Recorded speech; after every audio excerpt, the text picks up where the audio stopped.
नमस्कार बंधुरा जब अपडेट्स एंड न्यूज चैनल पक्ष থেকে তোমাদের সকলকে স্বাগত। তো বন্ধুরা আজকে আমি কথা বলবো ইস্টার্ন রেলওয়ের পক্ষ থেকে বের হওয়া আরও একটি গুরুত্বপূর্ণ চাকরির আপডেট নিয়ে, যেটা সম্পূর্ণ একটি নতুন আপডেট। আরও একটি নতুন আপডেট নিয়ে তোমাদের সামনে হাজির হয়েছি, যেখানে অ্যাপ্লিকেশন করার তোমাদের কিন্তু দারুণ সুযোগ রয়েছে। কারণ এখানে যে পোস্টে তোমাদের নিয়োগ করা হচ্ছে সেখানে যদি তুমি আবেদন করতে চাও, তাহলে তোমার যদি শুধুমাত্র মাধ্যমিক পাস থাকে তাহলেও যেমন আবেদন করতে পারবে, হায়ার এডুকেশনাল কোয়ালিফিকেশন থাকলেও আবেদন করতে পারবে, এবং মিনিমাম তোমার বয়সটা লাগবে 18 বছর। আর এক্ষেত্রে তোমরা ছেলে মেয়ে প্রত্যেকে আবেদন করতে পারবে। আর খুব ভালো সুযোগ রয়েছে, কারণ সরাসরি ডকুমেন্ট ভেরিফিকেশনের মাধ্যমে তোমাদেরকে নিয়োগ করা হবে। তো কি পোস্ট রয়েছে, কিভাবে অ্যাপ্লিকেশন করবে সবটা জানাবো। এবং আরেকটি বিষয় বলে রাখি, এবং তোমাদের যে পোস্টিংটা সেটা তোমরা ওয়েস্ট বেঙ্গলেই পাচ্ছ, অর্থাৎ নিজেদের রাজ্যেই তোমরা পোস্টিংটা পেয়ে যাচ্ছ। বিভিন্ন জেলা থেকে ধীরে ধীরে ভ্যাকেন্সিগুলো আউট হচ্ছে। আজকে আরও একটি জেলার সম্পর্কে বিস্তারিত আলোচনা করব। তো চলো দেরি না করে বিস্তারিত আলোচনা যাব, কিন্তু তার আগে প্রত্যেকের কাছে একটাই রিকোয়েস্ট, যে যারা এখনও চ্যানেলটিকে সাবস্ক্রাইব করোনি তারা ঝটপট চ্যানেলটিকে সাবস্ক্রাইব করে পাশে থাকা বেল আইকনটি ক্লিক করে দিও, যাতে করে পরবর্তী সমস্ত ইনফরমেশন পেয়ে যেতে পারো। তো চলো আর দেরি না করে বিস্তারিত আলোচনা অফিসিয়াল নোটিশ নিয়ে শুরু করব। তো বন্ধুরা, এটা হলো সেই অফিসিয়াল নোটিফিকেশন। এটা কিন্তু সম্পূর্ণ অফিসিয়াল নোটিফিকেশন, তোমরা চাইলে অফিসিয়াল ওয়েবসাইট থেকে ডাউনলোড করে নিতে পারো। তো এখানে যে অফিসিয়াল নোটিফিকেশনে যা বলা রয়েছে ডেট সম্পর্কে সেটা একটু বলি। এখানে দেখো পরিষ্কার বলা রয়েছে 19 তারিখ থেকে অ্যাপ্লিকেশন জমা নেওয়া শুরু হচ্ছে। অর্থাৎ 19 তারিখের আগে অ্যাপ্লিকেশন তোমরা সাবমিট করতে পারবে না। 19 তারিখ থেকে 8 তারিখ পর্যন্ত অ্যাপ্লিকেশন জমা করতে পারবে। আর এই যে 8 তারিখ রয়েছে, মানে তোমাদের জুলাই মাসের 8 তারিখের পরে কোনো রকম অ্যাপ্লিকেশন গ্রহণ করা হবে না। 8 তারিখ হচ্ছে এটার ডেডলাইন। 19 তারিখ থেকে সময় পাবে অ্যাপ্লিকেশন সাবমিট করার, তার আগে দিলেও যেমন হবে না, 8 তারিখের পরে দিলেও হবে না। অবশ্যই ওয়ার্কিং ডেজগুলোতে গিয়ে তোমাকে অ্যাপ্লিকেশন সাবমিট করতে হবে। আশা করছি ডেটের বিষয়ে তোমাদের একটা ধারণা যেটা সেটা ক্লিয়ার হয়েছে। এবার নেক্সটে যাব কি রয়েছে দেখে নিতে। তো বন্ধুরা দেখো, এখানে তোমাদের কলকাতা রেলের পক্ষ থেকে কিন্তু নতুন বিজ্ঞপ্তিটা জারি হয়েছে, যেখানে চাইলে তোমরা নোটিফিকেশন এবং অ্যাপ্লিকেশন ফরম্যাট দুটোই www.indianrailway.government.in এই যে অফিসিয়াল ওয়েবসাইটটি রয়েছে, এই অফিসিয়াল ওয়েবসাইটে গেলে তোমরা নোটিফিকেশন এবং অ্যাপ্লিকেশন যে ফর্মটি সেটাও ডাউনলোড করতে পারবে, এবং নিজে যাচাই করে নিতে পারবে যে নোটিফিকেশনটা আদৌ অরিজিনাল কিনা। কারণ তোমরা অনেকেই মনে করো যে নোটিফিকেশনগুলো ফেক। তো সেই কারণে বারবার বলছি, অফিসিয়াল ওয়েবসাইটটা তোমরা একবার ফলো করে নিও, যেটা লিঙ্ক ডেসক্রিপশন বক্সে দেওয়া থাকবে। এবার এখানকার অ্যাপ্লিকেশন করার আগে তোমাদের অবশ্যই জানা উচিত যে এখানকার এজ লিমিট এবং এডুকেশনাল কোয়ালিফিকেশনটা কি রয়েছে। তো পরিষ্কার বলা রয়েছে, the applicant should not be below 18 years. তো তোমাদের এখানে অ্যাপ্লিকেশন করার মানে নোটিফিকেশনের যে ডেট, অ্যাজ অন ডেট অনুযায়ী তোমাদের মিনিমাম যদি 18 বছর না হয়ে থাকে, 18 থেকে 40-এর মধ্যে যদি তোমার বয়সটা হয়ে থাকে, তবে তুমি আবেদন করতে পারবে। 18 বছরের নিচে হলে আবেদন করতে পারবে না। যতই এখানে কোয়ালিফিকেশন মাধ্যমিক পাস চাওয়া হোক না কেন, ন্যূনতম 18 হলেই তবে তুমি আবেদনের জন্য যোগ্য। এবং অ্যাপ্লিকেশন ফর্মের সঙ্গে অবশ্যই এজ প্রুফটা দিতে হবে, সেটা হচ্ছে মাধ্যমিকের অ্যাডমিট। দেখো এক একটা নোটিফিকেশনে এক এক রকম ডকুমেন্টস চাওয়া হয়। এখানে যেমন পরিষ্কার মেনশন করে দিয়েছে যে মাধ্যমিক পাশের অ্যাডমিটটা তোমাকে এজ প্রুফ হিসাবে দিতে হবে অ্যাপ্লিকেশনের সাথে অ্যাটাচ করে। আর ক্যান্ডিডেটকে অবশ্যই 10 স্ট্যান্ডার্ড পাস হতে হবে, অর্থাৎ মিনিমাম মাধ্যমিক পাস তোমার থাকতে হবে। কোনো রকম টেকনিক্যাল ডিগ্রি না থাকলেও চলবে, অর্থাৎ আইটিআই যে লাগবে তার কিন্তু কোনো মানে নেই। আইটিআই ডিগ্রি ছাড়াও তোমরা এখানে আবেদন করতে পারছো। আর এখানে দেখো তোমাদের বলে রেখি, যারা উচ্চ মাধ্যমিক দিয়েছো বা গ্র্যাজুয়েশন পাস করেছো, সেক্ষেত্রে তাদেরও কোনো রকম অ্যাপ্লিকেশন করতে অসুবিধা হবে না। মিনিমাম মাধ্যমিকটা দেখাতে হবে।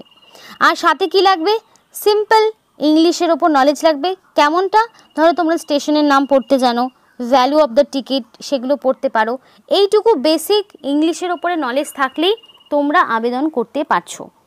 এবং সেই এডুকেশনাল কোয়ালিফিকেশনের প্রুফ মানে 10 স্ট্যান্ডার্ড লেভেলের অ্যাডমিট, মার্কশিট, সার্টিফিকেট, এই সমস্তটা তোমাকে সাবমিট করতে হবে। এবার দেখো পরিষ্কার বলা রয়েছে যে অ্যাপ্লিকেন্টকে অবশ্যই মেডিকেল সার্টিফিকেটটা তোমাদের দিতে হবে অ্যাপ্লিকেশনের সাথে। সেটা যে কোনো রেজিস্টার মেডিকেল তোমাদের এখানে যে ডক্টর রয়েছে তার সাইন করা হতে হবে, যেটার দ্বারা প্রমাণ হবে যে ছেলে এবং মেয়ে যারা এখানে আবেদন করছো তাদের কোনো রকম কমিউনিকেবল ডিজিজ নেই, তারা যে কোনো ডিজিজ থেকে ফ্রি রয়েছো, সেইটার একটা প্রুফ অ্যাপ্লিকেশন ফরম্যাটের সাথে তোমাকে অ্যাটাচ করতে হবে। এবার অ্যাপ্লিকেশন করতে গেলে তোমাদের প্রত্যেককেই কিন্তু একটা অ্যাপ্লিকেশন ফর্ম যেটা তোমাকে ফিল আপ করতে হবে হাতে কলমে, কোনো রকম ভুল ত্রুটি হওয়া যাবে না। আর একজন ক্যান্ডিডেট সর্বাধিক একবারই অ্যাপ্লিকেশন সাবমিট করতে পারবে। তো ফার্স্টে তোমাদের যেটা করতে হবে, অ্যাপ্লিকেন্টের নাম যেটা তোমাদের ক্যাপিটাল লেটারে এখানে লিখে দিতে হবে এবং সাথে নিজেদের ফটো সেটাকে সেলফ অ্যাটাস্টেড করে এখানে বসিয়ে দেবে। নেক্সট তোমাদের যেটা চাওয়া হয়েছে বাবার নাম এখানে বসিয়ে দিলে এবং তোমাদের এজ, ডেট অফ বার্থ তোমাদের সবটা বসাতে হবে, মানে তোমাদের এক্স্যাক্টলি বয়সটা কত নোটিফিকেশনের ডেট অনুযায়ী এবং তোমাদের ডেট অফ বার্থ কী রয়েছে সেই ইনফরমেশন এখানে দিতে হবে। সেটার প্রুফও তোমাদেরকে সেলফ অ্যাটাস্টেড করে অ্যাপ্লিকেশন ফর্মের সাথে দিয়ে দিতে হবে। এবার এডুকেশনাল কোয়ালিফিকেশনের জায়গায় তোমাকে শুধুমাত্র মাধ্যমিক পাস দিলেই হবে, এক্সট্রা কোনো রকম কোয়ালিফিকেশন দেওয়ার প্রয়োজন নেই, আর সেই জায়গা এখানে সেই স্পেসটাও নেই। তো মাধ্যমিকের কী দেবে, অ্যাডমিট, মার্কশিট, সার্টিফিকেট, এই সমস্ত ডকুমেন্টসগুলো তোমাকে এডুকেশনাল কোয়ালিফিকেশন প্রুফ হিসাবে অ্যাটাচ করে দিতে হবে। এবং পার্মানেন্ট রেসিডেন্সিয়াল অ্যাড্রেস, তোমাদের সম্পূর্ণ অ্যাড্রেস ডিটেলস মানে village, post office, police station, district, state, pin code সমস্ত ডিটেলসটা এখানে বসাবে অ্যাড্রেসের। এবং অ্যাড্রেস প্রুফ হিসাবে ভোটার আইডি কিংবা তুমি চাইলে আধার কার্ড, এই সমস্ত ডকুমেন্টসগুলো তুমি অ্যাটাচ করতে পারো। আশা করছি এইটুকুটা ক্লিয়ার হলো। নেক্সট দেখো তোমাদের চাওয়া হয়েছে টেলিফোন নাম্বার, যদি থাকে দেখো দিতেই যে হবে তার কোনো মানে নেই, এখানে ইফ এনি আমার মনে হয় দিলেই ভালো হয়, যাতে করে তোমাদের সাথে পরবর্তীতে কমিউনিকেশনের সুবিধা হয়। সেজন্য বলবো তোমাদের অবশ্যই ফোন নাম্বারটা এখানে বসিয়ে দেবে। তারপরে দেখো তোমাকে বলা রয়েছে যে তুমি যে কোনো কমিউনিকেবল ডিজিজ থেকে ফ্রি কিনা, তো অবশ্যই সেটা ইয়েস দেবে, যদি থাকে তাহলে কিন্তু তুমি এখানে আবেদন করতে পারবে না। তো ইয়েস তো দিয়ে দিলে সাথে তোমাকে সার্টিফিকেটটাও কিন্তু দিতে হবে, সেটা তুমি যে কোনো সরকারি হাসপাতালে গেলেই পেয়ে যাবে। তারপর দেখো তুমি এর আগে কখনো কোনো হল স্টেশনের আন্ডারে কাজ করেছো কিনা, যদি করে থাকো তাহলে ইয়েস দেবে, যদি না করে থাকো তাহলে নো দেবে। তোমাকে যে ইয়েস হতেই হবে তার কিন্তু কোনো মানে নেই। এক্সপিরিয়েন্স ছাড়াও যেমন আবেদন করতে পারবে, এক্সপিরিয়েন্স থাকলেও আবেদন করতে পারবে, বোথ ক্যান্ডিডেটদের জন্যই সুযোগ রয়েছে। এবং সর্বশেষে যেটা রয়েছে, সিগনেচার করতে হবে অ্যাপ্লিকেন্টকে এবং ডেট দিতে হবে। এক একটা অ্যাপ্লিকেশন ফর্ম এক এক রকম থাকে এবং এখানে তোমাদের ডিক্লারেশনে দিতে হবে তুমি কার পুত্র বা কন্যা, এবং সেটা দেওয়ার পরে তোমাদের এখানে আবার একটা সিগনেচার করতে হবে, করার পরে তোমাকে এই অ্যাপ্লিকেশন ফর্মটিকে সাবমিট করতে হবে। এবং দেখো তোমাদের শুরুতেই দেখো বলা রয়েছে শিয়ালদা ডিভিশনে কিন্তু নিয়োগ হচ্ছে, মানে ইস্টার্ন রেলের পক্ষ থেকে শিয়ালদা ডিভিশনে নিয়োগ হচ্ছে। কারণ তোমাদের এর আগে বারবার বলছি কমেন্ট বক্সে নিজেদের ডিভিশনের নাম কমেন্ট করতে ভুলো না।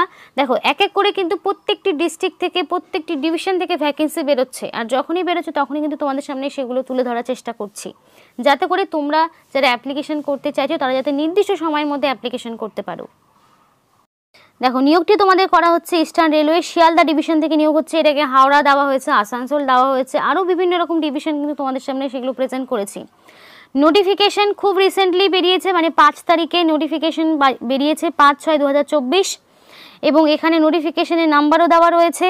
এবং ডিস্ট্রিক্ট হচ্ছে সাউথ 24 পরগনা। সাউথ 24 পরগনায় তোমাদের নিয়োগ হচ্ছে। 5 বছরের কন্ট্রাকচুয়াল ভিত্তিতে নিয়োগ হলেও তোমাদের কিন্তু এখানে সেই কন্ট্রাক্টের পিরিয়ডগুলো বাড়তে থাকবে।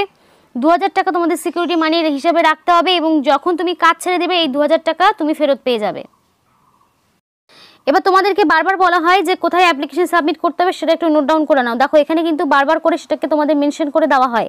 এখানে যে ঠিকানাটা রয়েছে SR divisional commercial manager office eastern railway Sealdah DMR building room number, এখানে তোমাদের সম্পূর্ণ কিন্তু অ্যাড্রেসটা দেওয়া রয়েছে। এই অ্যাড্রেসে তোমাদের গিয়ে অ্যাপ্লিকেশন সাবমিট করতে হবে। এবং এখানে যে অ্যাপ্লিকেশন তোমরা সাবমিট করলে 8 তারিখ পর্যন্ত অ্যাপ্লিকেশন সাবমিট করতে পারছো এবং 9 তারিখে তোমাদের ড্রপ বক্সটা ওপেন হবে এবং তারপরে তোমরা জানতে পারবে কারা কারা সিলেক্টেড হলো এবং তাদেরকেই ডকুমেন্ট ভেরিফিকেশনে ডাকবে। এবং দেখো এখানে কিন্তু তোমাদের কমিশন হিসাবে তোমরা একটা অ্যামাউন্ট পাবে এবং যত তুমি টিকিট সেল করতে পারবে সেই মতো তুমি কমিশন পাবে। তো আশা করছি এই যে তোমাদের কমিশন বেসে যেই নিয়োগটি করা হয়, সেখানে যদি তুমি যত টিকিট সেল করতে পারবে সেই মতো যদি ভালো মতো টিকিট সেল করতে পারো, মাসে কিন্তু 15 থেকে 25,000 টাকা পাওয়া কিন্তু কোনো ব্যাপার নয়। তো মিনিমাম মাধ্যমিক পাস 18 বছর থাকলে ছেলে মেয়ে তোমরা প্রত্যেকেই এখানে আবেদন করতে পারছো। হল কন্ট্রাক্টর হিসেবে তোমাদেরকে নিয়োগ করা হচ্ছে। তো এই ছিল আজকে সম্পূর্ণ ভিডিও। ভালো লাগলে অবশ্যই লাইক করো এবং এইরকম আরও যদি বিভিন্ন আপডেট পেতে চাও অবশ্যই আমাদের চ্যানেলটিকে সাবস্ক্রাইব করো, আমাদের সাপোর্ট করো, আমাদের সাথে থেকো, পাশে থেকো আর ভিডিওটি সম্পূর্ণ দেখা